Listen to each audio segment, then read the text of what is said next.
से जो हमारी नई यूनिट है हम लोग उसको शुरू करेंगे। यूनिट का नाम क्या है आपका? Banking and financial institutions. ठीक है, हम लोगों ने इसका सिलेबस डिस्कशन किया है। अब आज से फॉर्मली हम लोग इस क्लास को जो है वो शुरू करेंगे। जो हमारी आज पहली क्लास होगी इसमें हम लोग बेसिकली सबसे पहले देखेंगे कि पूरा ओवरव्यू यानी कि पूरा स्ट्रक्चर किस तरीके का होता है आपके फाइनेंशियल सिस्टम का, पूरे इंडिया का कौन कौन से पार्ट्स, कौन कौन से कंपोनेंट्स जो है वो हिस्सा बनते हैं पूरे फाइनेंशियल सिस्टम का। एक एक करके हम जो है सबका थोड़ा थोड़ा ओवरव्यू देखेंगे, क्योंकि डिटेल में हम लोगों को पूरी जो यूनिट हम पढ़ेंगे उसमें एक एक करके तो हम लोगों को जाना ही है। ठीक है, चलो तो सबसे पहले जो हम लोग इसमें देखेंगे वो ये है कि जो स्ट्रक्चर है आपका वो पहले तो आप मान के चलिए मोटा मोटा कि 3 हिस्सों में जो है वो आपका बटा हुआ है। ठीक है, यानी कि 3 टोटल पार्ट्स हैं या 3 इसके कंपोनेंट्स हैं। कौन कौन से कंपोनेंट्स हैं इसके? तो सबसे पहला है आपका क्या? फाइनेंशियल इंटरमीडियरीज, इनको बोला जाता है क्या? Financial intermediaries. दूसरे क्या होते हैं आपके? तो फाइनेंशियल मार्केट्स। ठीक है, और तीसरे क्या होते हैं आपके? तो फाइनेंशियल असेट्स या फाइनेंशियल इंस्ट्रूमेंट्स भी इनको आप बोल सकते हो। ठीक है, अब देखो बेसिकली क्या है ये, एक एक करके देखते हैं। पहले सबसे पहले फाइनेंशियल इंटरमीडियरीज क्या होता है? तो इंटरमीडियरीज का मतलब क्या होता है? यानी कि कोई ऐसा इंस्टीट्यूशन, कोई भी ऐसा पर्सन जो कि क्या करे, एज अ लिंक के तौर पे काम करे किसके बीच में? जो पैसा सेव करना चाहते हैं और जो पैसा इन्वेस्ट पे बोरो करना चाहते हैं। ठीक है, इन्वेस्टमेंट क्या करना चाहते हैं वो लोग? बोरो करना चाहते हैं, तो उन्हें हम क्या कहते हैं? फाइनेंशियल इंटरमीडियरीज जो है वो कहते हैं। ठीक है, अभी हम डिटेल जाएंगे कौन कौन से लोग आपके फाइनेंशियल इंटरमीडियरीज में आपके शामिल होते हैं। एक बार दोबारा से हम रिकैप ले लेते हैं। जो सिलेबस डिस्कशन में डिसाइड किया था कि जो पूरा फाइनेंशियल सिस्टम है क्यों काम करता है आपका इंडिया का, क्योंकि उससे क्या करना होता है? उससे जो है इकोनॉमी की ग्रोथ करनी होती है और क्या बनाना होता है? उससे कैपिटल फॉर्मेशन करना होता है, यानी कि कंट्री की कैपिटल कितनी है, कहां कहां से पैसा आ रहा है, कहां कहां को पैसा जा रहा है, यानी कि सेविंग्स, एक्स्ट्रा पैसा है लोगों के पास वो आएगा और वो एक्स्ट्रा पैसा कहां पे इन्वेस्ट होगा, ये काम किसका होता है? पूरे फाइनेंशियल सिस्टम का आपके होता है। तो इसी पे हम लोग काम कर रहे हैं। ठीक है, तो ये बेसिक्स हैं, दोबारा मैंने नहीं रिपीट किया क्योंकि ऑलरेडी इस क्लास में हम लोग रिपीट कर चुके थे। ठीक है, फिर मैंने एक बार आपको रिवाइज करवा दिया है। चलो, अब ये क्या थे आपके? फाइनेंशियल इंटरमीडियरीज थे। सेकंड क्या है पार्ट? Financial market. अब पैसा आया है, जो इन्वेस्टर पैसा अपना जमा कर रहे हैं, सेव कर रहे हैं, वो पैसा कहाँ लगेगा, यानी कि किस जगह पे इन्वेस्ट किया जाएगा, वो किसका हिस्सा बनेगा? आपका फाइनेंशियल मार्केट का हिस्सा बनेगा। यानी कि ऐसी कॉर्पोरेशंस, ऐसी कंपनीज, ऐसी एंटिटीज जिनको पैसा चाहिए वो कहां से पैसा ले सकती हैं? आपकी फाइनेंशियल मार्केट से पैसा ले सकती हैं। और ऐसे लोग जिनको पैसा इन्वेस्ट करना है वो कहां कर सकते हैं? फाइनेंशियल मार्केट में कर सकते हैं। तो ये क्या है आपका? सेकंड कंपोनेंट है। तीसरा कंपोनेंट क्या है? एक्चुअली में वो पैसा यानी कि फाइनेंशियल असेट क्या रूप ले रहा है, वो क्या बनेगा आपका? फाइनेंशियल असेट या फाइनेंशियल इंस्ट्रूमेंट कहलाएगा। यानी कि वो इन्वेस्टमेंट किस रूप में है आपके पास? या तो आपके पास शेयर्स के रूप में हो सकती है। कंपनी क्या करती है? जो पैसा उठाती है मार्केट से किस रूप में उठाती है? या तो शेयर्स के रूप में उठाएगी पैसा, या तो बॉन्ड्स के रूप में उठाएगी। मनी मार्केट में वो काम करेगी तो वो बॉन्ड्स या टी बेस वगैरह के रूप में, सिक्योरिटीज वगैरह, डिवेंचर्स के रूप में उठाएगी। तो ये जो रूप है, जिस फॉर्म में पैसा है या जिस फॉर्म में पैसा कंपनी के पास आया है, वही क्या है? फाइनेंशियल असेट्स कहलाते हैं। ठीक है, समझ आया? अब देखेंगे डिटेल में कि क्या क्या हिस्सा बनता है आपके पूरे उसका। जैसे मैंने बताया पूरा सिस्टम है 3 हिस्सों में बटा हुआ है। ठीक है, और ये याद रखोगे ये पूरा स्ट्रक्चर तो आपके लिए ज्यादा अच्छा रहेगा। ठीक है, और सबसे पहला जो है आपका, एक सेकेंड, सबसे पहले हम देखेंगे फाइनेंशियल इंटरमीडियरीज, यानी कि कहां पर पैसा आप फाइनली जाकर के अपना सेव करोगे। ठीक है, आप पर्सन हो सकता है अभी कमा रहे हो सकता है अभी नहीं कमा रहे हो, फ्यूचर में आप अर्न करोगे तो आप कुछ जो आपका हिस्सा होगा इनकम का उसको आप खर्चा करोगे, अपने जो भी आपके एक्सपेंसेस होंगे, जो भी आपको अपने ऊपर खर्चा करना है, जो बचा हुआ पैसा होगा उससे क्या करोगे? कहीं ना कहीं आप उसको इन्वेस्ट करोगे या कहीं ना कहीं उसको आप सेव करोगे, चाहे बैंक में सेव करो, चाहे म्यूचुअल फंड्स वगैरह खरीदो, वो आपके ऊपर है। ठीक है, तो कहाँ सेव करोगे? आप सेव करोगे फाइनेंशियल इंटरमीडियरीज के पास सेव करोगे। ठीक है, तो कौन कौन से हिस्से बनेंगे फाइनेंशियल इंटरमीडियरी? कहाँ कहाँ पैसा सेव हो सकता है लोगों का? तो बैंक्स में जाहिर सी बात है लोग क्या करते हैं, बैंक से जाके पैसे जमा करते हैं, सेविंग अकाउंट बना सकते हैं, करेंट अकाउंट बना सकते हैं, अपना आरडी एफडी कुछ भी होता है वो अपना बना सकते हैं। ठीक है, एनबीएफसीज, हो सकता है पैसा आप एनबीएफसी के तहत क्या करें, अपना पैसा जो है वो सेव करने की सोचें, ठीक है। और क्या हो सकता है, म्यूचुअल फंड्स हो सकते हैं, और कौन से हो सकते हैं, इंश्योरेंस, लोग इंश्योरेंस ले लेते हैं, है ना, अलग अलग, ऐसे जो जनरल इंश्योरेंस लेता है, कोई लाइफ इंश्योरेंस लेता है, तो ऐसे आप इंश्योरेंस से भी क्या कर सकते हो, अपना पैसे को इन्वेस्ट जो है वो कर सकते हो। अब ये तो सिर्फ एक पॉइंट ऑफ व्यू है फाइनेंशियल इंटरमीडिएरी से, यानी कि यहाँ पर पैसा क्या किया जाता है, सेव भी किया जाता है। सेव करने के बाद क्या हुआ, क्या बैंक अपने पास पैसा रख लेंगी कि बस हमने अपना पैसा रख लिया, अब जब भी मांगेंगे लोग तो हम उनको वापस कर देंगे, ऐसा तो है नहीं। बैंक से एनबीएफसी क्या करती हैं, जो भी पैसा आता है उसको वो अलग अलग जगह पे क्या करती हैं, इन्वेस्ट करती हैं, चाहे वो इंश्योरेंस कंपनी होती है, चाहे वो म्यूचुअल फंड्स हो, चाहे एनबीएफसी हो, चाहे वो बैंक हो। वैसे एनबीएफसी से कम सेविंग करना नहीं है, सिर्फ इन्वेस्ट करना है, ठीक है, तो वो किसी एसेट के बदले में देती हैं, तो ये सेविंग्स के तौर पे काम नहीं करती हैं, पर फिर भी ये कहलाएंगी फाइनेंशियल इंटरमीडिएरीज ही, क्योंकि इनका ही काम क्या है, ये अलग अलग जगहों पर लोगों को पैसा क्या देती हैं, इन्वेस्टमेंट के लिए भी देती हैं। किसी पर्टिकुलर कंपनी को लोन चाहिए तो किसके पास जाएगा, वो एनबीएफसी के पास जा सकता है, वो बैंक के पास जा सकता है। इसके अलावा कोई एलआईसी वगैरह होती है, वो भी क्या करती है, बहुत सारी ऐसी कंपनीज होती हैं जिनको फाइनेंस करने का काम भी करती हैं, ठीक है। जैसे हमने रिसेंट में देखा होगा अडानी ग्रुप पे या एलआईसी पे बड़ा वो लगा था कि किस तरीके से एलआईसी ने बहुत सारा पैसा जो है वो अडानी ग्रुप को पर इन्वेस्ट जो है वो किया था, ठीक है, ये सब चलता रहता है। तो ये क्या है, आपके हिस्सा बनेंगे, फाइनेंशियल इंटरमीडिएरीज का हिस्सा जो है वो बनेंगे। क्लियर हुआ, फाइनेंशियल इंटरमीडिएरीज का काम क्या है, लोगों से पैसा लेना और जाकर के कंपनी में जाकर के या अलग अलग जगह पर इन्वेस्टमेंट के लिए उसको प्रोवाइड करवाना। क्लियर हुआ पहला पार्ट, कोई दिक्कत है इसमें, चले आगे। चलो अब हम बढ़ते हैं सेकंड कंपोनेंट, यानी कि पूरे फाइनेंशियल सिस्टम का सेकंड हिस्सा और बहुत इंपॉर्टेंट हिस्सा क्या है, फाइनेंशियल मार्केट, यानी कि कौन सा ऐसा मार्केट है जहां पर ये कंपनीज यानी कि ये बैंक्स, एनबीएफसीज, ये पैसा फाइनली कहां पर जाकर के इन्वेस्ट जो है वो करेंगे, ठीक है, उसका एक पूरा मार्केट बना हुआ है, ठीक है, जिसको बेसिकली किस में डिवाइड किया गया है, दो पार्ट में डिवाइड किया गया है। एक आपका मनी मार्केट है, शॉर्ट टर्म नीड्स के लिए, बचपन से पढ़ते आ रहे हो, बचपन से क्या 11th 12th से तो पढ़ते ही आ रहे हो, और दूसरा क्या है, कैपिटल मार्केट, इसको हम सिक्योरिटीज मार्केट भी कहते हैं, जो कि लॉन्ग टर्म के लिए आपका होता है, ठीक है। तो money market, capital market financial market का ही क्या है, हिस्सा है, जहां पे कंपनी से कर सकती हैं पैसा जो है या तो शॉर्ट टर्म के लिए या तो लॉन्ग टर्म के लिए उठा सकती हैं, या फिर वहां से अपने लिए पैसा जो है वो बोरो कर सकती हैं, ठीक है। अब मनी मार्केट के यहाँ पे इंस्ट्रूमेंट्स दिए हुए हैं अलग अलग, जिनको डिटेल्स में जब हम मनी मार्केट पढ़ेंगे डिटेल में, तब हम इनको डिटेल में जाकर के पढ़ेंगे कि आखिर कौन कौन से हैं, ठीक है। एक बार शॉर्ट में देख लो, call market, T bills market, bills market, CP market, repo market etcetera, ठीक है, ये सब क्या है, कुछ एग्जाम्पल्स हैं इसके, ठीक है। जब हम डिटेल में जाएंगे तो हम इसको डिटेल में पढ़ेंगे, ठीक है।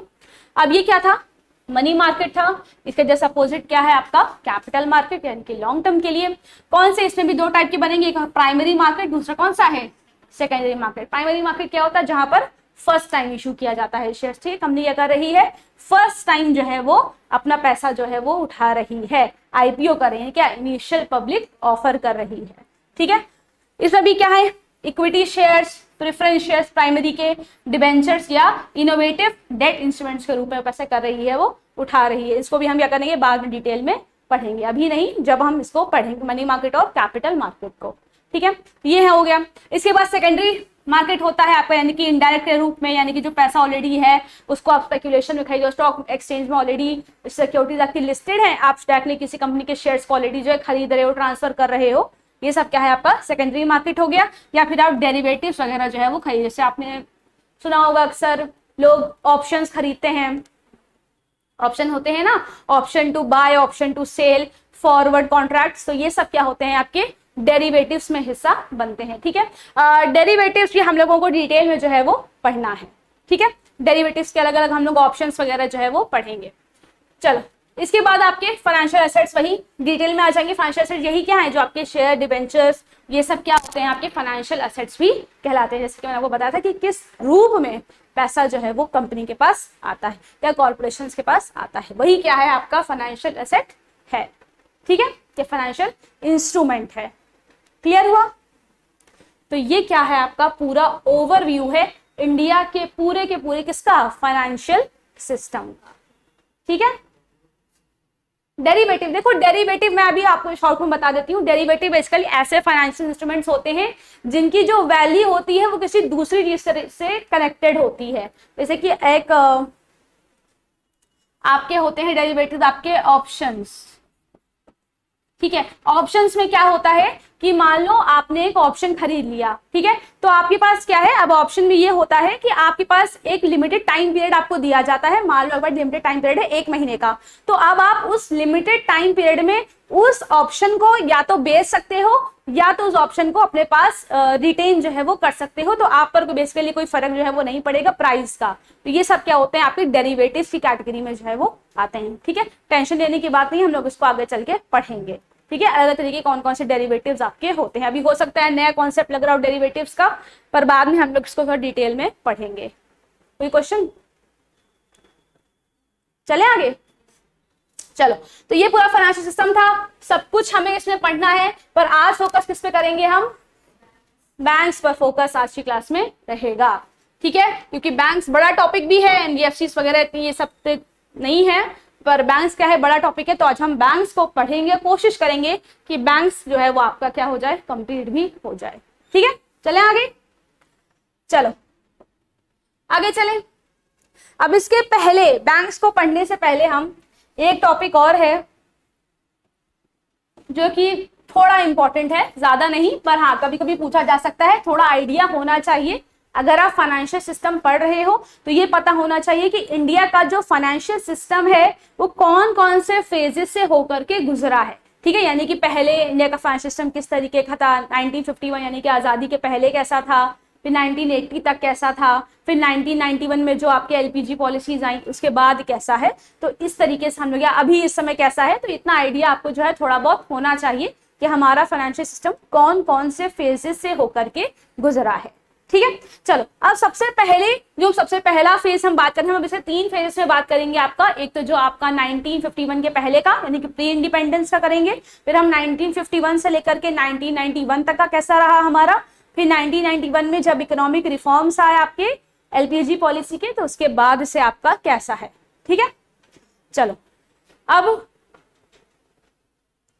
चलते हैं आगे, देखते हैं कि कैसा रहा आपका, कि वही है आपका, कुछ नहीं है। चलो सबसे पहला फेज 1 प्री 1951 ऑर्गेनाइजेशन, यानी कि ऑर्गेनाइजेशन या स्ट्रक्चर एक ही चीज होती है, तो जहां जहां ऑर्गेनाइजेशन लिखा हो उसको आप स्ट्रक्चर ही समझो, ठीक है। तो ऑर्गेनाइजेशन या स्ट्रक्चर किस तरीके का था हमारे फाइनेंशियल सिस्टम का।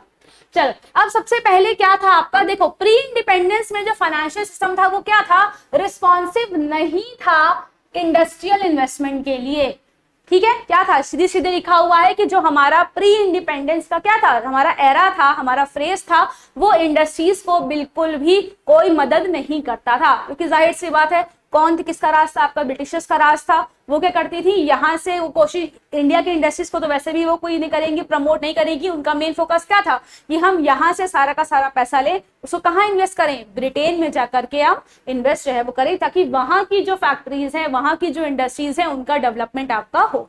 तो इंडिया की जो आपकी इंडस्ट्रीज थी, उनको अगर पैसा चाहिए होता था या उनको इन्वेस्टमेंट के लिए बोरोइंग करनी होती थी, लोन लेनी होता था, तो इसके लिए जो इंडियन बैंक्स थे वो उनको बिल्कुल भी हेल्प जो है वो नहीं करते थे, क्योंकि सारे के सारे इंडियन बैंक्स किसके कंट्रोल में थे, आपके ब्रिटिशर्स के कंट्रोल में ही थे। तो उस समय भी यही था आपका। बहुत सारे बैंक्स आपके आए भी उस समय, जैसे कि आपका बैंक ऑफ हिंदुस्तान आपका सबसे पहला बैंक बना था 1770 का, उस समय वो बना। फिर उसके बाद आपका प्रेसिडेंसी बैंक्स बने तीनों, चाहे आपका बैंक ऑफ कैलकटा में सबसे पहले बना, फिर bank of Bombay, bank of Madras आपका बना, फिर वही बैंक 1921 में बदल करके क्या बन गया, इंपीरियल बैंक बन गया। फिर 1955, वो तो खैर बात की बात है, लेकिन मेन फोकस इस पे करना है कि इंडस्ट्रियल इन्वेस्टमेंट पर फोकस नहीं किया गया। ये क्या है, इसका की पॉइंट है कि अगर जैसे आजकल इन्वेस्टर क्या दिया जाता है, बहुत सारी सब्सिडीज दी जाती हैं कि आप इस एरिया में बना लो तो आपको सब्सिडी मिल जाएगी, आपको टैक्स नहीं देना पड़ेगा, आपको जो है इतना लोन हम दे देंगे। जैसे एमएसएमई को लेकर के बहुत ना सरकार लगातार क्या करती है, प्रमोट करती है। जैसे अभी आपको मुद्रा स्कीम में आपको लोन मिल जाएगा, पहले ऐसा कुछ भी नहीं था, ठीक है। जिसको पैसा लगाना वो अपने ही घर से लेकर के आए और अपने बिजनेस में पैसा लगाए, ठीक है। तो ये क्या था आपका प्री इंडिपेंडेंस या प्री 1951 की हम बात कर रहे थे। तो ये क्या था आपका फेज 1 था। सेकेंड फेज की हम बात करते हैं, यानी कि फेज 2 1951, जो कि कब तक रहा, मिड 80s तक आपका ये रहा। ठीक है, अब इस बीच क्या रहा आपका, तब इस बीच आपके ये चार चीजें जो है वो रही हैं। ये चार क्या है आपके की पॉइंट्स हैं, इनको आप चाहो लिख सकते हो, वैसे इतनी कोई ज्यादा रेलेवेंस नहीं है, याद रखने की कोशिश इसको ज्यादा करनी है। ठीक है, ये कॉन्सेप्चुअल है चीजें हैं, इतना तो पता होना ही चाहिए। अब देखो फेज 1 तक यानी कि आजादी के पहले तक आपको भी पता है इंडिया को प्लान डेवलपमेंट नहीं होता था। ब्रिटिशर्स जो चाहती थी वैसा करती थी, ऐसा तो है नहीं कोई प्लानिंग चलती थी कि हम इस साल ये करेंगे, अगले 5 सालों में ऐसा करेंगे, अगले 7 सालों में ऐसा करेंगे, ऐसा कुछ भी नहीं था। लेकिन आजादी के बाद क्या हुआ, जो हमारा फाइनेंस कमीशन था, प्लानिंग कमीशन था जो हमारा, उसने क्या बनाना शुरू किया, आपके 5 ईयर प्लान बनाना जो है वो शुरू कर। ठीक है, आप प्लानिंग बनाना शुरू करें कि हम पर्टिकुलर 5 साल में क्या क्या करेंगे, हमारा फोकस एग्रीकल्चर पे कब रहेगा, हमारा फोकस इंडस्ट्री पे कब रहेगा। तो बेसिकली जो हमारा 1951 के बाद आया वो क्या, किसका कॉन्सेप्ट आया, प्लान्ड डेवलपमेंट का कॉन्सेप्ट जो है फाइनली हमारे इंडिया में आया। यानी कि अब हम फोकस किस पे करेंगे, हमारी डोमेस्टिक इंडस्ट्रीज पर करेंगे और इंडिया का डेवलपमेंट हो, हम इस पर बात जो है वो करेंगे। अब फोकस किस पे किया गया, इस पर। अब इन सब चीजों करने के लिए, प्लान डेवलपमेंट करने के लिए 4 बातों को ध्यान रखा कि हम 4 बातें फॉलो करेंगे तभी प्लान डेवलपमेंट जो है वो हो पाएगा। ठीक है, प्लान डेवलपमेंट कॉन्सेप्ट तो क्लियर है ना, कि हम ऐसा डेवलपमेंट करें जो ऑलरेडी क्या हो, प्री प्लान्ड हो। ठीक है, अब क्या क्या 4 बातें करनी है हमें, इसके लिए क्या क्या 4 बातें बेसिकली करी गई।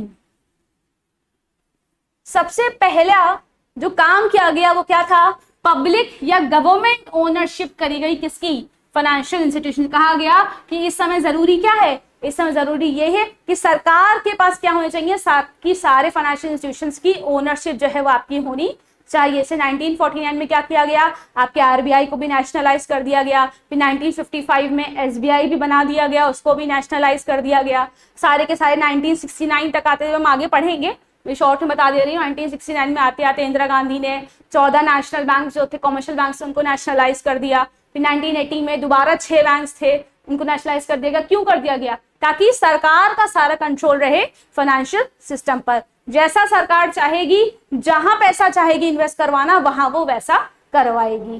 क्यों, प्लान्ड डेवलपमेंट के लिए। जैसा सरकार ने प्लान किया है वैसा ही होना चाहिए।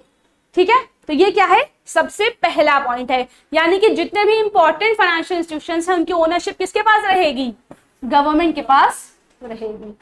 ठीक है, सेकंड क्या किया गया, फोर्टिफिकेशन किया गया इंस्टीट्यूशन स्ट्रक्चर का। अब फोर्टिफिकेशन मतलब क्या होता है, फोर्टिफिकेशन किससे शब्द से बना है आपका, फोर्ट यानी कि क्या, किला। किला क्या होता है, मजबूत होता है बहुत ज्यादा। तो कोशिश की गई कि हमें क्या करना है, हमारा जो पूरा इंस्टीट्यूशन स्ट्रक्चर है, यानी कि जो स्ट्रक्चर मैंने अभी आपको बना के दिखाया था पूरा फ्लो चार्ट पे, इस स्ट्रक्चर को हमें क्या करना है, बहुत मजबूत बनाना है। ठीक है, ऐसा कुछ भी नहीं होना चाहिए कि ये स्ट्रक्चर धीरे धीरे करके काम करना छोड़ दे। यानी कि कुछ ऐसा हमें ऐसे कदम नहीं उठाने हैं कि इस स्ट्रक्चर की कोई एक कड़ी क्या हो जाए, वीक हो जाए या फिर कमजोर पड़ जाए, ऐसा हमें नहीं होने देना है। पूरा जो स्ट्रक्चर है आपका, इसको हमें रखना है, मजबूत रखना है और एक दूसरे के साथ बिल्कुल इंटरकनेक्टेड जो है वो रखना है। क्लियर हुआ, तो ये क्या था, सेकेंड पॉइंट था। तीसरी बात क्या की गई, इन्वेस्टर्स का क्या होना चाहिए, पूरी तरीके से प्रोटेक्शन जो है उनको मिलना चाहिए। जो भी पर्सन, जो भी कंपनीज, जो भी बैंक्स इन्वेस्ट कर रहे हैं आपकी कंपनी में, आपके कॉर्पोरेट में, उन सब का क्या होना चाहिए, प्रॉपर प्रोटेक्शन जो है वो उनको मिलना चाहिए। ऐसा नहीं कि उन्होंने इन्वेस्ट किया, कंपनी छोड़ के भाग गई, कंपनी जाकर के जो है विदेश चली गई, कंपनी ने जो है सारा काम बंद कर दिया, लोगों के पैसे डूब गए। इस तरीके से काम नहीं करना है। ठीक है, इन्वेस्टर्स को क्या होना चाहिए, प्रॉपर प्रोटेक्शन मिलना चाहिए। फोर्थ पॉइंट क्या है, फाइनेंशियल इंस्टीट्यूशंस लगातार कॉर्पोरेट मैनेजमेंट में क्या देते रहे, अपना पार्टिसिपेशन जो है वो देते रहे। जितने भी फाइनेंशियल इंस्टीट्यूशंस हैं, चाहे वो बैंक हो, चाहे वो आपकी इंश्योरेंस कंपनी हो, वो ही डिसीजन लेंगी कि कोई भी कंपनी किस तरीके से आपकी काम करेगी। यानी कि जो बात मान लीजिए कि LIC ने किसी कंपनी में मान लीजिए इन्वेस्टमेंट कर रखा है, तो उस कंपनी में कैसे काम होगा इसका डिसीजन कौन लेगा, LIC लेगी। ठीक है, तो मेजर पार्टिसिपेशन किसका होगा, फाइनेंशियल इंस्टीट्यूशंस का ही होगा। क्लियर हुआ, तो इन 4 बातों को फॉलो किया जा रहा था 1980 या 1990 तक भी अब मान के चलिए इसी सबको फॉलो जो है वो किया जा रहा था। बाद में इन सबकी वजह से आपको पता है बहुत प्रॉब्लम हो गई थी, इंडिया को बहुत ज़्यादा फिस्कल डेफिसिट होने लगा था, डेट बहुत ज़्यादा ले लिया था, डेट चुका नहीं पा रही थी इंडिया। फिर 1991 में क्या किया गया था, इकोनॉमी को ओपन कर दिया गया था, यानी कि खोल दिया गया था, ताकि बाहर से भी लोग आए और आकर के इंडिया में इन्वेस्ट करें। ठीक है, 1990 तो कुछ भी ऐसा नहीं हुआ था। आगे चलते हैं, फेज 3 यानी कि 90s, पोस्ट 90s के बाद स्ट्रक्चर किस तरीके का आपका रहा, सबको पता है क्या रहा आपका। ठीक है, लिबरलाइजेशन किया गया, ग्लोबलाइजेशन किया गया और प्राइवेटाइजेशन जो है वो किया गया। इसमें किसी कंफ्यूजन है कि मैं और डिटेल में जाऊं कि सबको पता है कि एलपीजी पॉलिसी अंतर्गत क्या किया गया था, बता दूं? चलो मैं बता देती हूँ शॉर्ट में। तो लिबरलाइजेशन मतलब क्या किया गया कि जिन बहुत सारा ऐसा होता था कि ऐसे अभी तक मैं बता ना कि बिल्कुल जो पब्लिक ओनरशिप है वही हो सकती थी, सरकार ही कोई बैंक खोल सकती है और कोई प्राइवेट बैंक नहीं खोल सकता है। तो इस चीज को यहाँ पर जो है वो कम करने की कोशिश जो है कही गई थी कि बड़े बैंक जो हैं वो भी अब प्राइवेट सेक्टर के अंदर आ सकते हैं। ठीक है, और प्राइवेटाइजेशन किया गया, बहुत सारी ऐसे सिक यूनिट्स थी, सिक इंडस्ट्रीज थी जो कि इनको लॉसेज हो रहे थे लगातार, फिर उनको प्राइवेट सेक्टर में ट्रांसफर किया गया। इसके बाद ग्लोबलाइजेशन किया गया, यानी कि बाहर से एमएनसी वगैरह को भी बुलाया गया कि एमएनसी आकर के यहाँ पर अपना इन्वेस्टमेंट जो है करें, एफडीआई एफआईआई भी जो है वो हो यहाँ पर। ठीक है, तो ये क्या है आपका पोस्ट 1991 में आपका किया गया था। ठीक है, इसके अलावा माइक्रो लेवल पे बहुत सारी चेंजेस किए गए थे, जैसे कि करेंसी रिफॉर्म किए गए, सब्सिडी घटाई गई कि क्यों सब्सिडी लेना है, आप लगातार लॉस में जा रहे हो, आपको सब्सिडी की कोई जरूरत नहीं है, सब्सिडी कम की गई लोगों के लिए। वही बात है, प्राइवेटाइजेशन किया गया। सबसे इंपॉर्टेंट जो रिफॉर्म्स किए गए इस यूनिट के पॉइंट ऑफ व्यू से वो थे आपके बैंकिंग रिफॉर्म्स। ठीक है, सबसे इंपॉर्टेंट रिफॉर्म्स अगर मैं कहूं जो आपको याद रखने हैं, जो कि बहुत इंपॉर्टेंट हैं, इस यूनिट से भी आगे चल के आपको भी प्रोफेसर बनना है, आपको भी अपने बच्चों को ये यूनिट पढ़ानी होगी किसी न किसी तरीके से, तो इंडियन फाइनेंशियल सिस्टम के से कहीं और से, तो कोई याद रखना है बैंकिंग रिफॉर्म्स हुए थे। ठीक है, वो क्या थे मेन जिन्होंने चेंज लेकर आया था हमारा बैंकिंग स्ट्रक्चर जिस तरीके से काम आपका करेगा। किसकी कमिटी थी, कौन लेकर के आया था, तो नरसिम्हन कमिटी थी आपकी।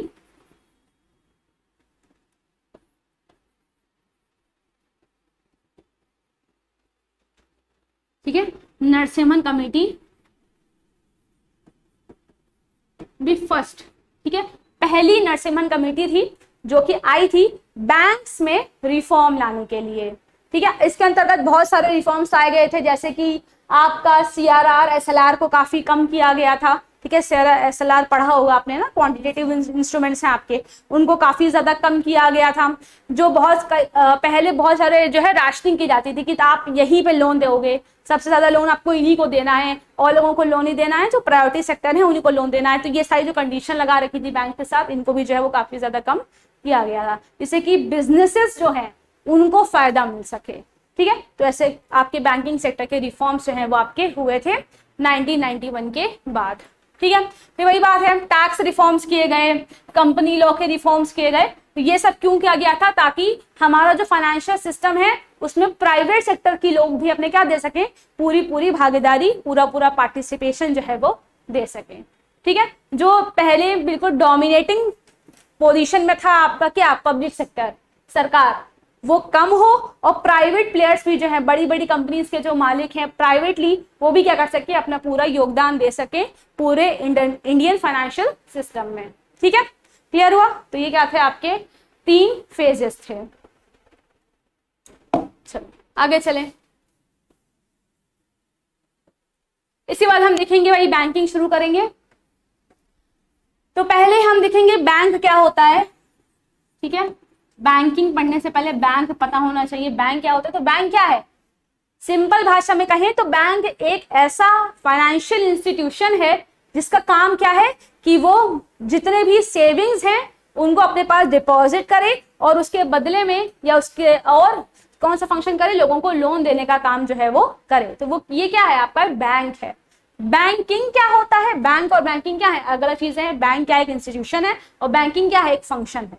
ठीक है, तो बैंकिंग क्या होता है इसको देखते हैं। बैंकिंग कहाँ डिफाइन किया गया है आपका, तो section 5 subsection B of banking regulation act 1949 में क्या किया गया है, बैंकिंग को डिफाइन किया गया है। क्या है, banking is defined as the acceptance of deposit, यानी कि डिपॉजिट्स क्या करना, लोगों से एक्सेप्ट करना और उसका पर्पस क्या होगा, लेंडिंग करना या इन्वेस्टमेंट करना, ठीक है। यानी कि आपको लोगों से यानी कि पब्लिक से पैसा डिपॉजिट करवाना है, और किस पर्पस से करवाना है, किस उद्देश्य से करवाना है, कि हम उस पैसे को क्या करें, लेंड करें या फिर उस पैसे को इन्वेस्टमेंट में लगाएं।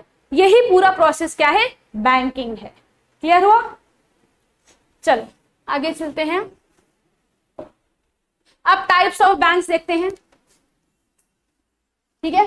क्या है आपके टाइप्स ऑफ बैंक्स हैं, कि बैंक्स आपके कौन कौन से तरीकों के आपके बेसिकली होते हैं, ठीक है। वैसे आप चलो छोड़ो, अब टाइप्स ऑफ बैंक्स में सबसे पहले देखेंगे हम क्या, सेंट्रल बैंक्स। सेंट्रल बैंक्स क्या है आपके, सेंट्रल बैंक्स क्या है, बैंकर्स बैंक है, यानी कि जो बैंक का भी बैंक हो वो क्या है आपका सेंट्रल बैंक है। इंडिया का सेंट्रल बैंक कौन है आपका, आरबीआई, बिकॉज क्या है, आरबीआई है। काम क्या होता है सेंट्रल बैंक का, मॉनेटरी पॉलिसी बनाना, फॉरेन एक्सचेंज, और जो गोल्ड है पूरे कंट्री का, यानी कि मान लीजिए इंडिया का, तो उसको अपने पास रखना, ठीक है। ये सारे काम किसके हैं, आपके सब पढ़ा हुआ है, ये सब किसका काम है, आपका सेंट्रल बैंक का काम है, ठीक है। दूसरे कौन से होते हैं बैंक आपके टाइप, तो दूसरे आपकी कैटेगरी कौन सी होती है, तो कमर्शियल बैंक की। एक होता है सेंट्रल बैंक और एक होता है आपका कमर्शियल बैंक। अब कमर्शियल बैंक क्या होता है, तो एक ऐसा फाइनेंशियल इंस्टीट्यूशन जो कि बैंकिंग सर्विसेज भी देता है और फाइनेंशियल सर्विसेज भी प्रोवाइड करता है, किस किस को, बिजनेसेस को, ऑर्गेनाइजेशंस को, और साथ साथ में इंडिविजुअल्स को, सभी को क्या देता है, ये बैंकिंग और फाइनेंशियल सर्विसेज अपनी प्रोवाइड जो है वो करता है, ठीक है। कमर्शियल जो बैंक्स हैं आपके, जाहिर सी बात है आपके बहुत सारे हैं, जितने भी पब्लिक सेक्टर बैंक्स हैं आपके, जितने भी आरआरबी हैं, याद रखना ये सब चीजें भूल जाते हो, ठीक है। पब्लिक सेक्टर बैंक्स हो, चाहे आरआरबीज हो, चाहे प्राइवेट सेक्टर के बैंक्स हो, चाहे शेड्यूल बैंक हो, चाहे नॉन शेड्यूल बैंक हो, चाहे फॉरेन बैंक्स हो, ये सारे के सारे बैंक्स क्या हैं, आपके कमर्शियल बैंक ही हैं। तो अगर कभी क्वेश्चन आता है कि क्या आरआरबी, क्या रीजनल रूरल बैंक एक कमर्शियल बैंक है, तो हाँ, रीजनल रूरल बैंक्स हो, चाहे कोऑपरेटिव बैंक्स हो, चाहे आपके फॉरेन बैंक्स हो, वो सारे क्या हैं, कमर्शियल बैंक्स ही हैं। समझ आया? कई बार स्टूडेंट्स हैं वो कंफ्यूज जाते हैं कि पता नहीं आरआरबी होता है कि नहीं होता है, आरआरबी पता नहीं हो सकता है कि नहीं होता, कमर्शियल बैंक ऐसा तो नहीं वो नॉन कमर्शियल बैंक होता हो, ऐसा नहीं है, ठीक है। कौन से नहीं होते हैं आपके, उसको भी हम देखेंगे। चलो इसके बाद ये याद रखना, इसको भी हो सके तो कहीं लिख लो, ठीक है। आरबीआई एपेक्स बॉडी है, सबसे ऊपर इसको रखेंगे हम, ठीक है। ये पूरा बैंक का क्या है आपका स्ट्रक्चर है, ठीक है। इंडिया का जो बैंकिंग का स्ट्रक्चर है वो क्या है, ये है।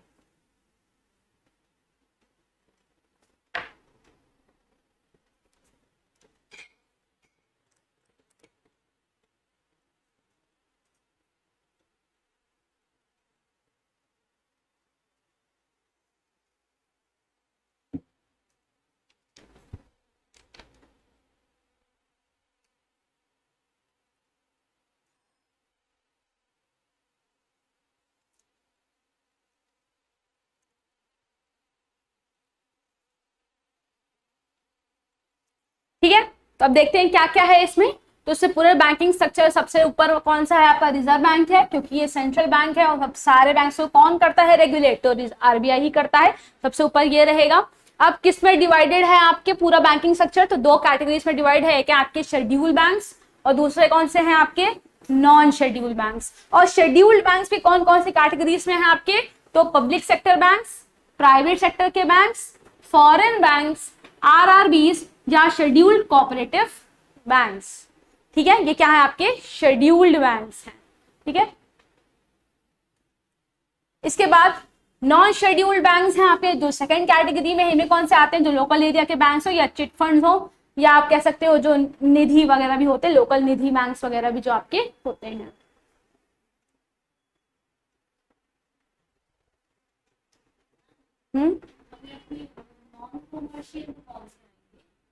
नॉन कमर्शियल में आपके वो सारे बैंक्स आएंगे जिनका काम जो है बेसिकली प्रॉफिट कमाना ऐसा नहीं है, ठीक ठीक है, जिनका काम अपने मेंबर्स को ही खुश करना है, वो आपके नॉन कमर्शियल बैंक से बेसिकली आपके आ जाएंगे। जैसे कि आपके, आप मान के चलिए चिट फंड्स वगैरह जैसे भी होता है, ये भी आपका नॉन कमर्शियल बैंक में जो है वो आपका आ सकता है। ठीक है, चिट फंड बेसिकली होता है जैसे कि आपने अक्सर सुना होगा, लोग भी अपनी बीसी चलाते हैं। ठीक है, 10 लोग होते हैं, 10 लोग हर महीने पैसे जमा करते हैं, फिर हर महीने किसी एक पर्सन को वो सारा पैसा जमा होता है, वो एक साथ मिलता है। ये सब क्या है, आपके चिट फंड्स होते हैं, और ये आपके जनरली नॉन कमर्शियल में ही आपके आते हैं। ठीक है, चलो तो ये क्लियर हुआ। एक एक करके अभी हमें सबको पढ़ना है। ठीक है, शेड्यूल बैंक्स क्या है, पब्लिक सेक्टर, प्राइवेट सेक्टर, ये सब क्या है। ठीक है, चले आगे, बना लिया ये। चलो, कोई कंफ्यूजन हो तो पूछ लेना। चलो, सबसे पहले हम आएंगे शेड्यूल बैंक्स। शेड्यूल बैंक्स क्या होते हैं? तो शेड्यूल बैंक्स वो सारे के सारे बैंक हैं जिनको आरबीआई एक्ट 1934 के सेकेंड शेड्यूल में शामिल किया गया है। जिन जिन को भी सेकेंड शेड्यूल में शामिल किया गया है आरबीआई एक्ट के, वो सारे के सारे बैंक्स क्या कहलाए जाएंगे? आपके शेड्यूल बैंक्स कहलाए जाएंगे। ठीक है, अब शेड्यूल बैंक्स होते हैं, यानी कि क्या कैटेगरी थी, क्या एलिजिबिलिटी थी कि उनको इसमें डाला गया? तो जिन भी बैंक्स का पेड अप कैपिटल और रिजर्व मिला करके 5 लाख जितना तो हो ही हो, यानी कि 5 लाख क्या है आपका होना ही चाहिए, आपका पेड अप कैपिटल और आपका जो रिजर्व है, तो आप क्या होगे, शेड्यूल बैंक की कैटेगरी में जो है वो आ सकते हो। ठीक है, जब ये लिस्ट बनाई गई थी तो उस समय इस बात का ध्यान जो है वो रखा गया था। ठीक है, 5 लाख की आपकी पेड अप कैपिटल और आपका रिजर्व जो है वो होना चाहिए था। ठीक है, अगर नहीं था, आपका पेड अप कैपिटल नहीं है, आपका रिजर्व नहीं है 5 लाख तक का, तो आप ऑटोमेटिकली नॉन शेड्यूल की कैटेगरी में आ जाओगे। ठीक है, इसके बाद शेड्यूल बैंक्स का और क्या करना होता है? शेड्यूल बैंक से बाद ये पूरी क्या होती है, जिम्मेदारी होती है कि वो आरबीआई को हर हफ्ते, हर वीक उनको अपनी क्या देनी होती है, डिटेल्स जो है वो देनी होती है। ठीक है, जो भी शेड्यूल बैंक है उसकी ये जिम्मेदारी है कि वो हर हफ्ते अपनी सारी डिटेल्स, उसके पास कितना पैसा है, सीआरआर है, वो एसएलआर मेंटेन कर पा रहा है, नहीं कर पा रहा है, उससे कितने एनपीएस हो रहे हैं, ये सारी डिटेल्स उसको हर हफ्ते आरबीआई के पास जमा करनी होती है। नॉन शेड्यूल बैंक के पास ऐसी कोई भी जिम्मेदारी जो है वो नहीं होती है, वो कर भी सकता है और नहीं भी कर सकता है। ठीक है, इसके अलावा और क्या डिफरेंस होता है? तो शेड्यूल बैंक्स जो है वो लोन ले सकते हैं आपके आरबीआई से। ठीक है, अगर पैसा की कमी पड़ रही है तो जो आपके शेड्यूल बैंक्स होंगे वो आरबीआई से पैसा जो है वो बोरो कर सकते हैं, लेकिन नॉन शेड्यूल बैंक जो है वो आपके पैसा बोरो नहीं कर सकते हैं। सिर्फ कब पैसा बोरो कर सकते हैं नॉन शेड्यूल बैंक्स? जब कोई बहुत इमरजेंसी की सिचुएशन जो है वो आपकी आ जाए। ठीक है, अगर इमरजेंसी की सिचुएशन नहीं है तो नॉन शेड्यूल बैंक्स आरबीआई से पैसा नहीं बोरो कर सकते हैं। क्लियर हुआ? कोई दिक्कत है इसमें? चलो आगे चलें। अब शेड्यूल बैंक्स को हमने किन किन कैटेगरी से पढ़ना था, कौन कौन आते हैं इसमें? तो वही नॉन शेड्यूल बैंक्स हैं आपकी, जो ने अभी बताया है कि जो ना है उस शेड्यूल में, जो सेक्शन मैंने बताया था सेकंड शेड्यूल में, जो कि ना है, बस वो क्या है, नॉन शेड्यूल बैंक्स हैं। हाँ हाँ,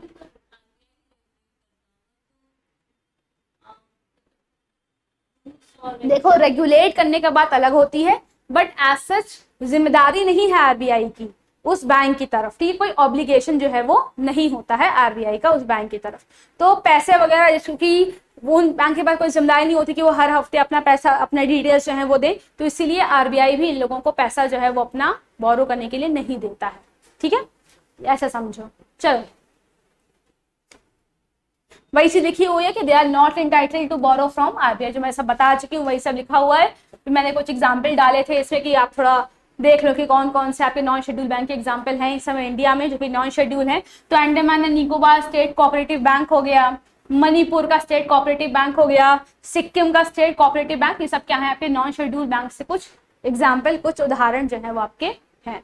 ठीक है, अब देखो आप एक चीज नोटिस करोगे, अंडमान निकोबार छोटी जगह है, सिक्किम, मणिपुर, ये सब क्या छोटी जगह है, तो लोकल एरिया में जो बैंक्स होते हैं जनरली वो आपके नॉन शेड्यूल कैटेगरी में आ सकते हैं। ठीक है, क्योंकि वहां जगह ही कम है तो पॉपुलेशन कम है, पॉपुलेशन कम है तो उनका पेड अप कैपिटल भी कम है, इसीलिए वो नॉन शेड्यूल की कैटेगरी में जो है वो आ सकते हैं।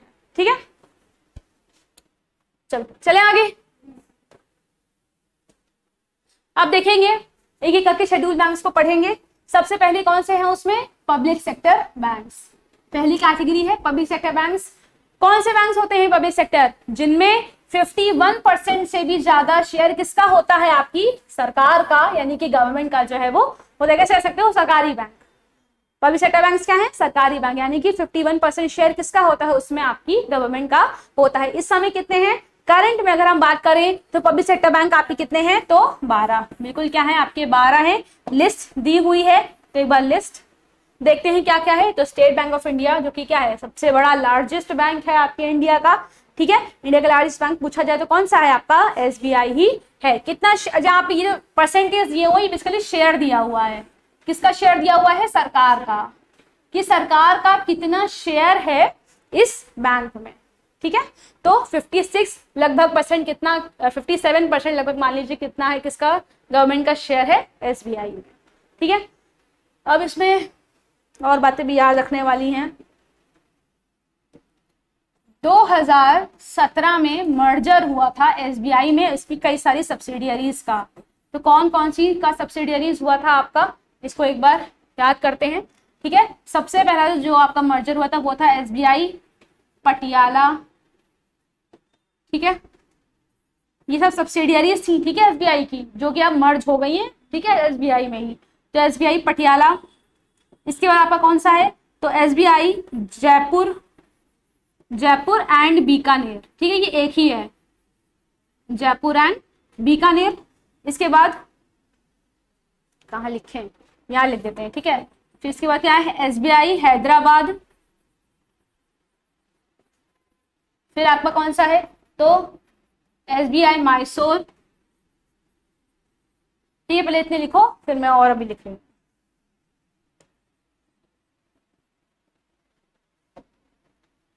फिर कौन सा है आपका? तो एसबीआई ट्रैवनकोर।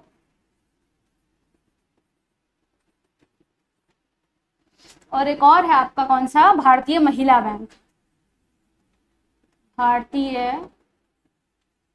महिला बैंक। तो ये सारे जो बैंक है जिनमें जिनके नाम क्या गया एसबीआई लगा, ये उसकी सब्सिडियरीज थी। और ये अलग से भारतीय महिला बैंक, ये सारे जितने भी बैंक है इनका क्या हो गया है? 2017 के बाद मर्जर हो गया है आपके एसबीआई में ही। ठीक है, तो अब इनकी कोई इंडिपेंडेंट पहचान जो है वो नहीं रह गई है। ठीक है, तो पहले देख लो इसको, लिखना चाहो तो लिख लो इसको।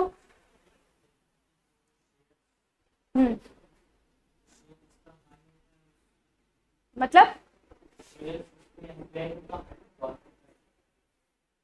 हाँ 56.92% है।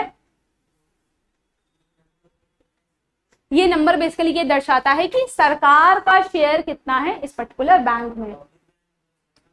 हाँ, बस 51 से ऊपर होना चाहिए।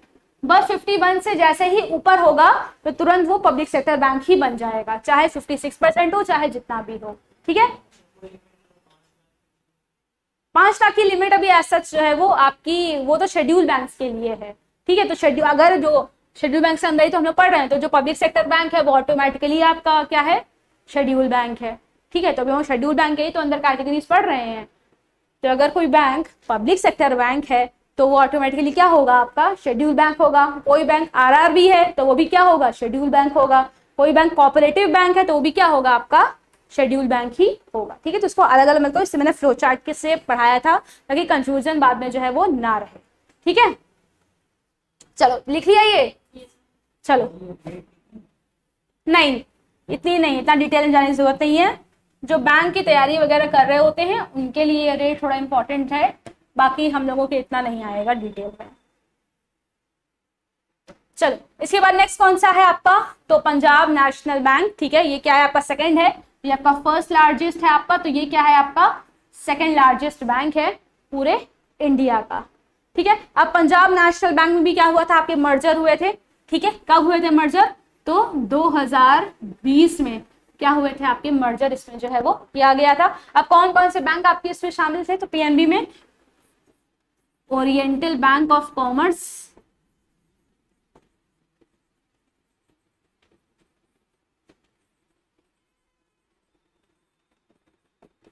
इसके बाद कौन सा बैंक था? United bank of India, United bank of India. ठीक है, यूनाइटेड बैंक ऑफ इंडिया, इन दोनों बैंक से क्या हुआ था? मर्जर हुआ था पंजाब नेशनल बैंक में। कब? तो 2020 में। ठीक है,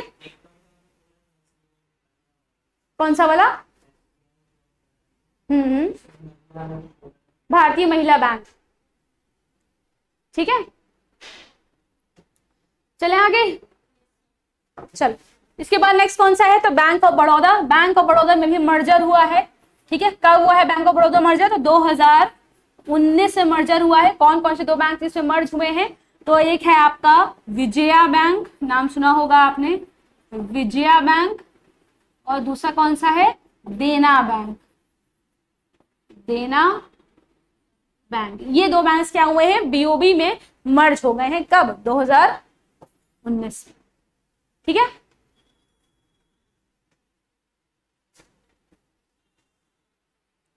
इसके बाद कैनरा बैंक। कैनरा बैंक में भी मर्जर हुआ है। पहले इतना लिख लो, फिर कैनरा बैंक का बताते हैं। लिख लिया इतना? इसको कर दें इरेज। चलो, क्योंकि जगह कम है इसलिए इरेज करना पड़ रहा है।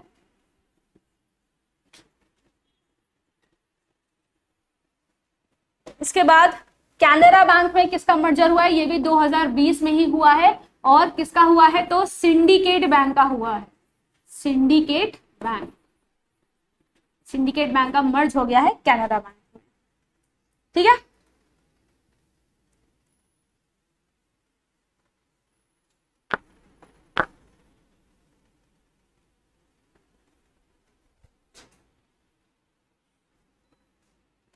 चलो अब आगे देखें और कौन कौन से बैंक है। तो यूनियन बैंक ऑफ इंडिया, ये बैंक है आपका।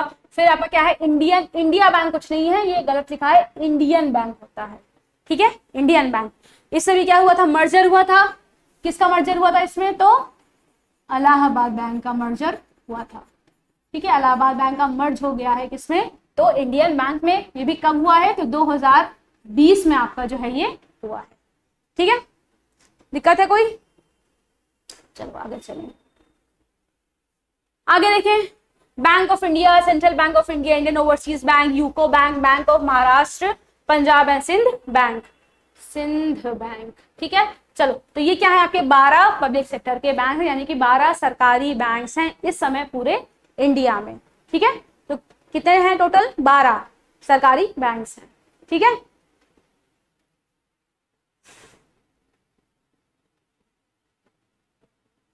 यूनियन बैंक में भी हुआ है एक। ठीक है, यूनियन बैंक में भी दो बैंक से क्या हुए हैं?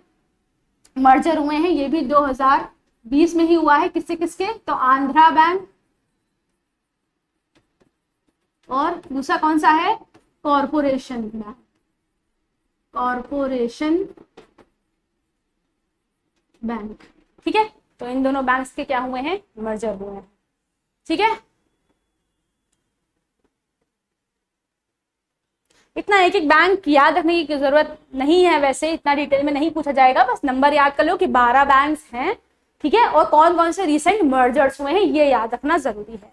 ठीक है, क्योंकि मैंने सारे मर्जर आपको अभी जो रिसेंट में हुए हैं वो आपको बता दिए कि एसबीआई का रिसेंट मर्जर, बीओबी का, यूनियन बैंक का और आपके इंडियन बैंक का। ठीक है, तो मर्जर्स याद रखना बस, और ईयर याद रखना और नंबर याद रखना कि 12 बैंक अभी टोटल एग्जिस्ट कर रहे हैं सरकारी। ठीक है, चले आगे। चलो अब इसके बाद कर लेते हैं कि कौन से बैंक जो है वो इंदिरा गांधी जी ने जिस समय वो प्राइम मिनिस्टर थी तो 1969 में, जैसे मैंने बताया था ना उस समय, कि उन्होंने 14 बैंक उस समय क्या किए थे? सीधे सीधे उन्होंने नेशनलाइज जो है वो आपके करे थे। ठीक है, तो ये 14 बैंक से क्या दी हुई है? एक लिस्ट जो है वो दी गई है। ठीक है, थोड़ा आपको आइडिया मिले कि उस समय कौन से ऐसे 14 बैंक है जिनको 1969 में आपका नेशनलाइज जो है वो किया गया। नेशनलाइज करने का मतलब क्या होता है? कि पहले ये प्राइवेट सेक्टर में काम करते थे, इनको सरकारी बैंक बनाया गया था 1969 में। ठीक है, तो ये सारे हैं। Allahabad bank of India, central bank, देना बैंक मर्ज हो गया है, इंडियन ओवरसीज बैंक, सिंडिकेट मर्ज हो गया है, bank of Baroda, bank of Maharashtra, Canara, Indian, Punjab, UCO, United bank of India भी क्या हो गया है? मर्ज जो है वो हो गया है। ठीक है, चलो चले आगे। इसके बाद भी 1980 के दिए होंगे। हाँ, 6 बैंक जो कि 1980 में दोबारा से क्या किए गए थे? आपके नेशनलाइज जो है वो करे गए थे। ठीक है, तो कौन से बैंक हैं? Andhra bank, corporation bank, new bank of India, oriental bank of commerce, Punjab and Sindh bank और विजया बैंक। ठीक है, ये क्या किए गए थे, 1980 में इनको नेशनलाइज करा गया था। उसके बाद से अभी तक 1980 के बाद से अभी तक कोई भी ऐसा बैंक नहीं है जिसको प्राइवेट से पब्लिक जो है वो किया गया हो, या जिसको नेशनलाइज जो है वो किया गया हो। ठीक है, उल्टा हो रहा है, मर्ज किए जा रहे हैं बैंक्स, पर अभी कोई ऐसा बैंक नहीं है जो कि प्राइवेट से पब्लिक बनाया गया हो। ठीक है,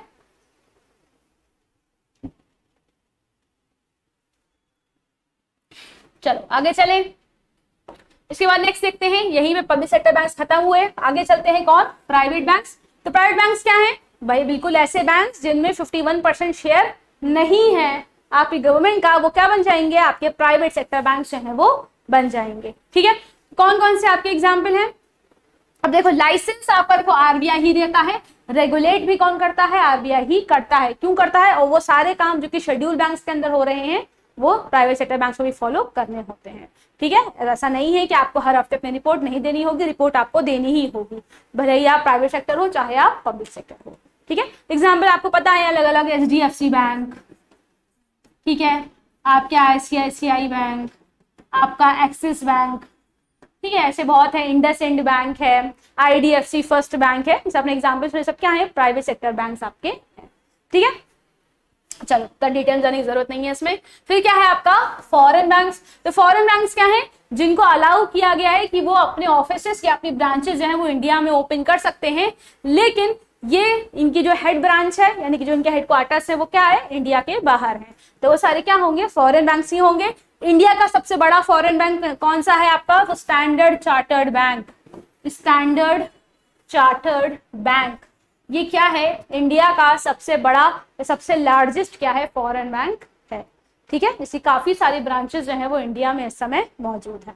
ठीक है, स्टैंडर्ड चार्टर्ड बैंक, ऐसे और भी है बैंक ऑफ अमेरिका वगैरह, पर सबसे बड़ा बैंक यही है। कई सालों से यही जो है वो लगातार बना आ रहा है आपका नंबर 1 फॉरेन बैंक, जिसके हेडक्वार्टर्स कहाँ है, तो लंदन इंग्लैंड में।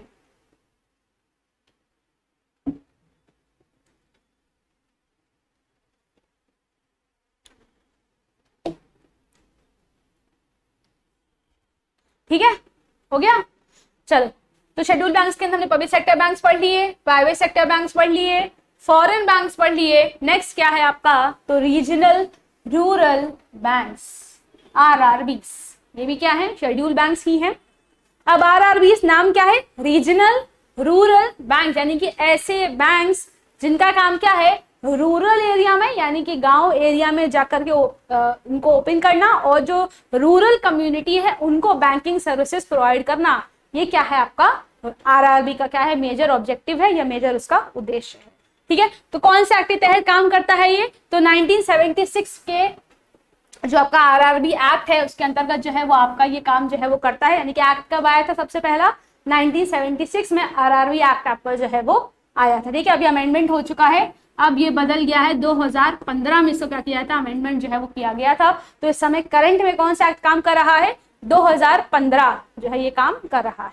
ठीक है, तो शुरुआत कब हुई थी, 1976 में। ठीक है, जब एक्ट आया था। इसके बाद काम क्या है इसका, 26 सितंबर 1975 से क्या कर रहा है, ये काम कर रहा है। और इसको भी याद रखना, तो आरआरबी को लाने का रिकमेंडेशन किसने दिया था, नरसिम्हन कमेटी ने ये काम किया था। ठीक है, जितने भी कमिटीज हैं इंपॉर्टेंट, मैंने बताया था कि बहुत इंपॉर्टेंट है इस यूनिट के लिए। तो नरसिम्हन कमेटी ने पहले कौन से दिए थे, बैंकिंग सेक्टर के रिफॉर्म्स भी दिए हैं, साथ साथ आरआरबी को लाने का भी रिकमेंडेशन किसका था, नरसिम्हन कमेटी का ही था। ठीक है, ये क्या है, इन्होंने काम किया था। इसके बाद अभी और देखेंगे। चलो, अब कब शुरू किया गया था, तो 2 अक्टूबर 1975 को गांधी जयंती के दिन जो है ये 5 आरआरबी को ओपन करने का जो है वो एस्टैब्लिशमेंट डेवलपमेंट प्रोसेस जो है वो शुरू कर दिया था गांधी जयंती के दिन 1975 में। ठीक है, कहा गया था कि हमें 5 आरआरबी को जो है वो ओपन कर देना है, इसका जो है हमने बनाना उसको जो है वो शुरू कर दिया था। सबसे पहला बैंक आपका कब बना था, कहाँ बना था, तो मुरादाबाद यूपी। ठीक है, यूपी में जगह है ना मुरादाबाद, वहां पे सबसे पहला बैंक बना था आरआरबी, प्रथमा बैंक। ठीक है, प्रथमा बैंक ही नाम है इसका। ठीक है, इसका नाम ही है प्रथमा बैंक। ये सबसे पहला आरआरबी था पूरे इंडिया का। ठीक है, स्पॉन्सर किसने किया था? तो सिंडिकेट बैंक ने इसको स्पॉन्सर किया था। स्पॉन्सर का मतलब क्या होता है अभी देखते हैं। तो देखो आरआरबी जो बनते हैं इनमें जो इक्विटी होती है, ठीक है, यानी कि ओनरशिप जो होती है आरआरबी बैंक्स की, वो 3 के से जो है वो आपकी होती है, यानी कि 50% पैसा जो है किसका लगता है आपकी, तो सेंट्रल बैंक का लगता है। 15% जो पैसा लगता है वो किसका लगता है, स्टेट गवर्नमेंट की ओनरशिप होती है या पैसा लगता है, और 35% इसकी होती है स्पॉन्सर बैंक की होती है। तो जब प्रतिमा बैंक है इसमें स्पॉन्सर बैंक कौन सा था, सिंडिकेट बैंक आपका था, जो कि मर्ज किसमें हो गया है, कैनरा बैंक में, ठीक है, जो कि अभी मैंने बताया था। ठीक है, तो ये भी याद रखना, ये रेशियो, ठीक है, किस रेशियो में जो है आपकी ओनरशिप इक्विटी रहती है किसी भी आरआरबी की। तो रेशियो क्या है, 50:15:35, ठीक है, 50 सेंट्रल, 15 स्टेट और 35 क्या, स्पॉन्सर बैंक।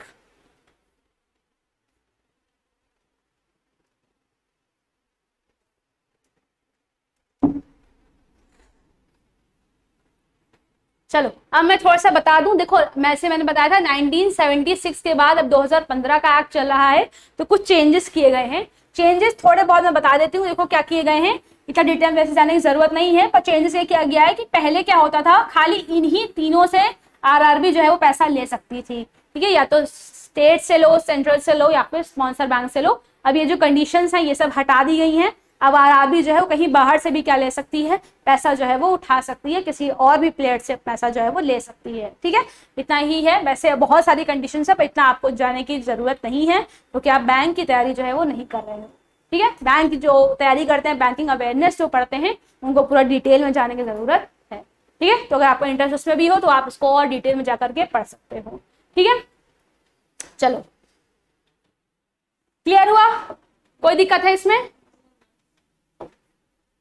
चलो नेक्स्ट कैटेगरी, नेक्स्ट कौन से हैं आपके, कोऑपरेटिव बैंक्स। चलो अब कोऑपरेटिव बैंक्स कहाँ होते हैं, तो अर्बन रूरल एरिया दोनों में होते हैं आपके। किस किस एक्ट के तहत काम करते हैं, तो कोऑपरेटिव सोसाइटीज एक्ट 1912 में जो कोऑपरेटिव सोसाइटी एक्ट आया था उसके अंडर ये बैंक सारे क्या होते हैं आपके, रजिस्टर्ड जो है वो आपके करे जाते हैं, ठीक है। अब कोऑपरेटिव बैंक्स किस पे काम करते हैं, कि no profit no loss basis पर काम जो है वो करते हैं, यानी कि इनको मतलब नहीं होता है कि चाहे प्रॉफिट हो चाहे लॉस हो, इनका बेसिकली मकसद क्या होता है, जो इनके मेंबर्स हैं बस उन्हीं को क्या पहुंचाना, फायदा जो है वो पहुंचाना। ये किसका मकसद होता है, तो कोऑपरेटिव बैंक का मकसद जो है वो आपका होता है, ठीक है। अब दो कैटेगरीज, दो मेजर कैटेगरीज में आप बांट सकते हो कोऑपरेटिव बैंक्स हो, तो स्टेट कोऑपरेटिव बैंक्स होते हैं और एक आपके डिस्ट्रिक्ट अर्बन कोऑपरेटिव बैंक्स जो है वो आपके होते हैं, ठीक है। तो क्या है, दो कैटेगरीज हैं। वैसे आपकी और भी कैटेगरी होती हैं, एक होते हैं लैंड डेवलपमेंट बैंक्स, पर अभी इतना जाना नहीं है इम्पोर्टेंट, ठीक है। चलो सबसे बड़ा अगर हम बात करें कोऑपरेटिव बैंक कौन सा है पूरे इंडिया का, तो महाराष्ट्र कोऑपरेटिव बैंक, ठीक है। महाराष्ट्र कोऑपरेटिव बैंक क्या है, सबसे बड़ा लार्जेस्ट कोऑपरेटिव बैंक के तौर पर काम जो है वो करता है, ठीक है। इससे अपने आप को खुद ही क्लेम किया है कि हम क्या है, सबसे बड़े कोऑपरेटिव बैंक हैं पूरे इंडिया के, ठीक है, महाराष्ट्र।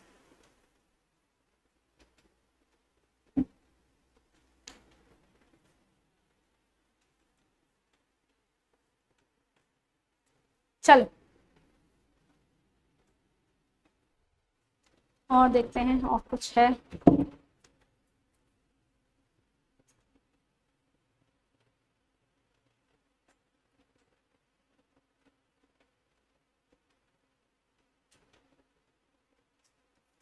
नहीं, आई थिंक और कुछ आगे जो है वो नहीं होगा, मोस्ट प्रोबेबली, हाँ नहीं है, ठीक है। तो ये क्या है आपका हिंदी में,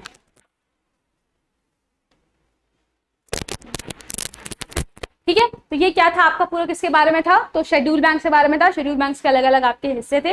नॉन शेड्यूल बैंक्स में बता चुकी हूँ, नॉन शेड्यूल बैंक जो आपके लोकल एरिया के बैंक्स होते हैं, बहुत छोटे छोटे बैंक्स हैं आपके, या फिर आपके जो चिट फंड्स होते हैं, आपके छोटे छोटे चिट फंड लोग ओपन कर लेते हैं अपने से ही, ये सब किसके एग्जाम्पल हैं आपके, तो नॉन शेड्यूल बैंक्स के एग्जाम्पल जो है वो है, ठीक है। क्लियर हुआ, इसलिए उसको और डिटेल में जाने की जरूरत उसकी नहीं है, ठीक है।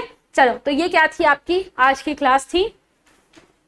कोई दिक्कत है आज की क्लास में, किसी कोई सवाल पूछना है, समझ आया सब कुछ, कोई चीज डाउट हो तो अभी पूछ सकते हो, ठीक है। तो देखते हैं,